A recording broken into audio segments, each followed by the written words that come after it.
Friends, जेडीपीएल team आप सभी का वेलकम करती है। और आज के इस स्पेशल वीडियो में हमने साइको से रिलेटेड जो वीडियो है इसका समावेश किया है। और इस वीडियो में हम लोग आपको बताएंगे मोटिवेशन क्या होता है, अभिप्रेरणा क्या होती है। और ये वाला जो वीडियो है ज़्यादा इंपॉर्टेंट है, वो है आरपीएससी से संबंधित एग्जाम। वैसे यूपीएससी एग्जाम में भी ऐसे इस तरह के साइको से रिलेटेड क्वेश्चंस पूछे जाते हैं, मगर फिलहाल जो ये वीडियो हम फोकस करके बना रहे हैं वो सेकंड ग्रेड आरपीएससी एग्जाम से रिलेटेड है, जो फर्स्ट पेपर के लिए इंपॉर्टेंट है। सो गाइज, अगर आपको वीडियो पसंद आता है, आपके लिए मददगार साबित होता है, तो इसे लाइक करना ना भूलें, अपने फ्रेंड्स के साथ शेयर करना ना भूलें। और ज़्यादा से ज़्यादा हमारी वीडियोज़ के अपडेट का लाभ उठाने के लिए हमारे यूट्यूब चैनल जेडीपीएल को सब्सक्राइब करना ना भूलें। तो आज के इस वीडियो में हम शुरुआत करते हैं कि मोटिवेशन क्या होता है, अभिप्रेरणा क्या होती है, ये वर्ड कहाँ से आया, इसकी उत्पत्ति कैसे हुई, किस तरह के एग्जाम में क्वेश्चंस पूछे जाते हैं उनको लेकर के। देखिएगा, बात करें मोटिवेशन की, अभिप्रेरणा की, तो ये हमारी लाइफ में, प्रत्येक कैंडिडेट की लाइफ में बहुत इंपॉर्टेंट है। सबसे पहली बात तो आपको बता देना चाहता हूं, जब तक अभिप्रेरणा नहीं होगी, जब तक आप अपने आप में मोटिवेट नहीं होंगे, एट दैट मोमेंट ये पॉसिबल नहीं है कि आप कोई भी वर्क कर सकते हैं। तो कहीं ना कहीं हमारे अंदर अभिप्रेरणा तो पाई जाती है, बट अभिप्रेरणा आखिरकार होती क्या है, सबसे बड़ी बात यह है। आप अपने आप में महसूस करके देखना, जो जो हम लोग वीडियो को आगे बढ़ाएंगे, जब आप इसके साथ जुड़ाव रखेंगे तो अभिप्रेरणा आपको शब्द ही समझ में आ जाएगी, क्योंकि अभिप्रेरणा हमारे ही अंदर है और कहीं ना कहीं हमसे ही पूरी तरह हमारे अंदर से ही निकल करके आ रही है। कुछ कैसे स्रोत होते हैं अभिप्रेरणा के, उनके बारे में हम लोग डिस्कस करने वाले। तो सबसे पहले जो मोटिवेशन, जो वर्ड की बात करें तो मोटिवेशन, सिंपल सी बात है, ये शब्द जो है इसका हिंदी में अर्थ अभिप्रेरणा होता है। और मोटिवेशन जो वर्ड है वो किससे बना है, आंग्ल भाषा से बना है, ठीक है। और बात करें इस मोटिवेशन शब्द की उत्पत्ति की, किसकी बात करें, इसके ओरिजिनेट की, अर्थात इसकी उत्पत्ति की बात करें तो इसकी जो उत्पत्ति हुई है वो कहां से हुई है, लैटिन भाषा से हुई है। किससे हुई है, लैटिन से। ये बहुत इंपॉर्टेंट है, इस तरह का सवाल पूछा जाता है, ठीक है। तो मोटिवेशन शब्द की बात करें तो मोटिवेशन शब्द की उत्पत्ति लैटिन भाषा के कौन से शब्द से हुई है, मोटम। फिर से सुन लीजिएगा, अभिप्रेरणा, मोटिवेशन शब्द आंग्ल भाषा का शब्द है और इस शब्द की उत्पत्ति लैटिन भाषा के मोटम शब्द से हुई है। तो भी क्लियर। और मोटम जो शब्द है उसका अर्थ होता है टू मूव। क्या होता है, टू मूव और मोशन। ये तीनों ही बातें बहुत इंपॉर्टेंट है। यानी कि मोटम जो वर्ड है इसका कई बार पूछ लिया जाता है, इसका अर्थ क्या होता है, तो इसका अर्थ होता है टू मूव और मोशन, ठीक है। अर्थात हिंदी में करें तो गति करना। क्या होता है, गति करना। तो सबसे इंपॉर्टेंट बात, बेसिक, मोटिवेशन शब्द अभिप्रेरणा आंग्ल भाषा का शब्द है, इसकी उत्पत्ति लैटिन भाषा के मोटम से हुई है। मोटम शब्द का अर्थ होता है टू मूव और मोशन, अर्थात गति करना। देखिएगा, यहां बात करें तो अभिप्रेरणा जो होती है वो अधिगम की प्राण वायु मानी जाती है। अधिगम की क्या मानी जाती है, प्राण वायु मानी जाती है। तो भी क्लियर। और अधिगम का इसको क्या कहा जाता है, स्वर्ण पथ। क्या कहा जाता है, स्वर्ण पथ भी कहा जाता है। ये बातें भी इंपॉर्टेंट है जो हमें याद रखनी है।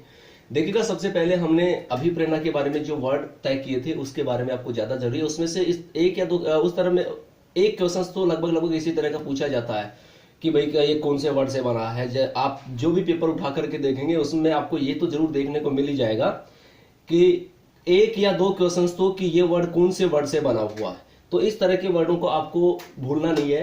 तो जो मोटिवेशन वर्ड है वो आंग्ल भाषा का शब्द है और किससे बना है, लैटिन भाषा के मोटम से बना है।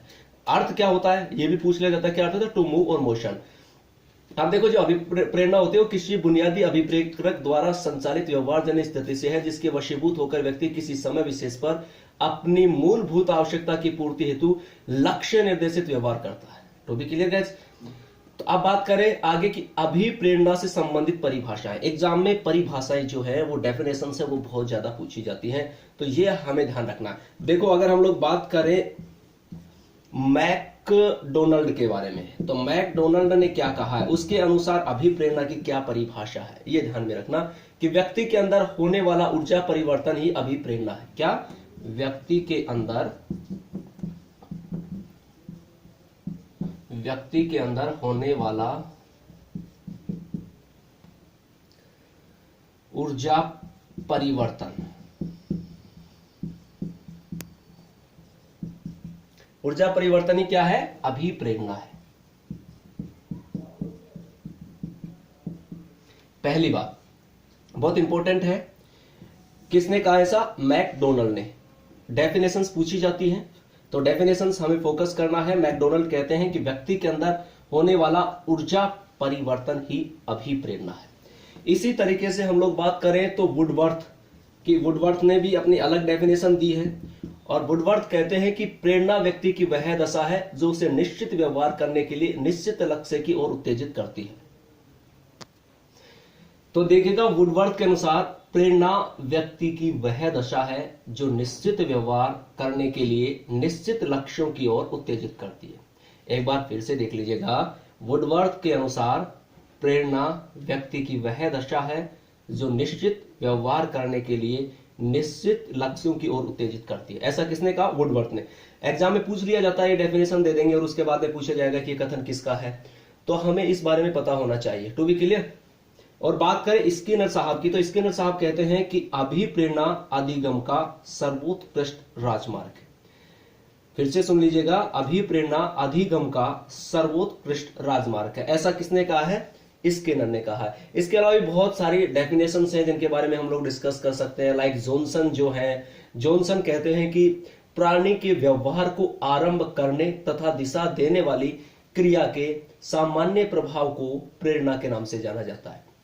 फिर से सुन लीजिएगा, अगर हम जॉनसन की बात करें तो जॉनसन के अनुसार प्राणी के व्यवहार को आरंभ करने तथा दिशा देने वाली क्रिया के सामान्य प्रभाव को प्रेरणा के नाम से जाना जाता है। अगर बात करें गुड के अनुसार, तो गुड के अनुसार अभिप्रेरणा क्रिया को प्रारंभ करने, जारी रखने और नियंत्रित रखने की प्रक्रिया है। To be clear guys. अब आगे बढ़ते हैं हम लोग। देखो, सबसे पहले यहां अभिप्रेरणा की विशेषताओं में बात करें तो अभिप्रेरणा जो होती है वो व्यक्ति की आंतरिक अवस्था, कौन सी होती है?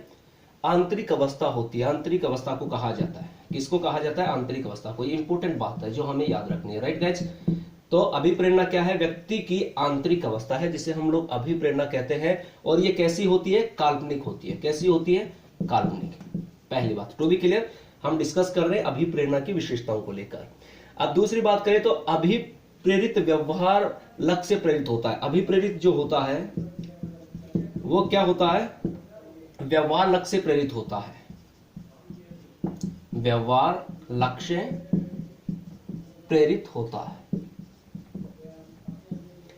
फिर बात करें तो अभिप्रेरणा से अभिप्रेरित व्यवहार चयनात्मक होता है। कैसा होता है? चयनात्मक होता है। टू बी क्लियर गाइस, फिर से सुन लीजिएगा, अभिप्रेरणा में अभिप्रेरित व्यवहार जो होता है वो चयनात्मक होता है। अभिप्रेरित व्यवहार में लक्ष्य प्राप्ति तक निरंतरता जो होती है वो दृष्टिगत होती है, और लक्ष्य प्राप्ति के साथ ही अभिप्रेरित व्यवहार समाप्त हो जाता है। ध्यान देना, लक्ष्य प्राप्ति के साथ ही अभिप्रेरित व्यवहार समाप्त हो जाता है।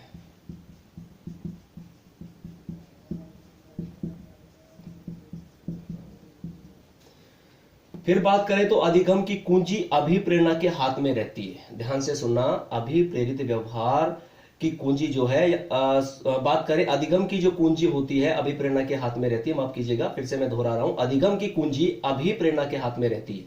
अगले पॉइंट की बात करें तो अभिप्रेरित व्यवहार से संतुलन एवं समायोजन की प्राप्ति होती है। फिर से सुन लीजिएगा इनकी विशेषताओं के बारे में। अभिप्रेरित व्यवहार से संतुलन एवं समायोजन की प्राप्ति होती है, और अभिप्रेरित व्यवहार के पीछे कोई ना कोई अभिप्रेरक आवश्यक है। बहुत इंपॉर्टेंट बात है, इसको ध्यान रखिएगा कि अभिप्रेरक व्यवहार जो होता है उसके पीछे कोई ना कोई अभिप्रेरक आवश्यक है।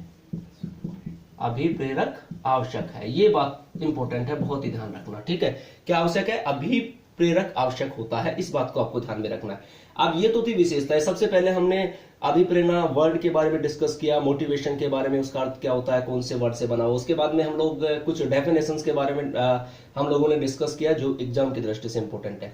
फिर हमने इसकी विशेषताएं के बारे में डिस्कस किया। अब बात करते हैं कि जो अभिप्रेरणा होती है उसके सोपान क्या होते हैं। तो अभिप्रेरणा के सोपान के बारे में हम लोग डिस्कस करते हैं। तो अभिप्रेरणा के सोपान, अब बात करें अभिप्रेरणा के सोपान को लेकर के बात करते हैं। तो अभिप्रेरणा के जो सोपान माने गए हैं वो 3 सोपान माने गए हैं। कितने सोपान माने गए हैं? 3 सोपान माने गए। एक माना गया आवश्यकता अर्थात नीड, दूसरा माना गया प्रणोदन या चालक अर्थात ड्राइव, इसे अंत नोड भी के नाम से भी जाना जाता है। नाम आपको पूरे तैयार रखने हैं, टू बी क्लियर। और तीसरा इसका माना गया सोपान प्रोत्साहन या लक्ष्य अर्थात इंसेंटिव या गोल। फिर से सुन लीजिएगा, अभिप्रेरणा के सोपान की बात करें तो 3 सोपान माने गए हैं, आवश्यकता, प्रणोदान या चालक, या प्रोत्साहन या लक्ष्य।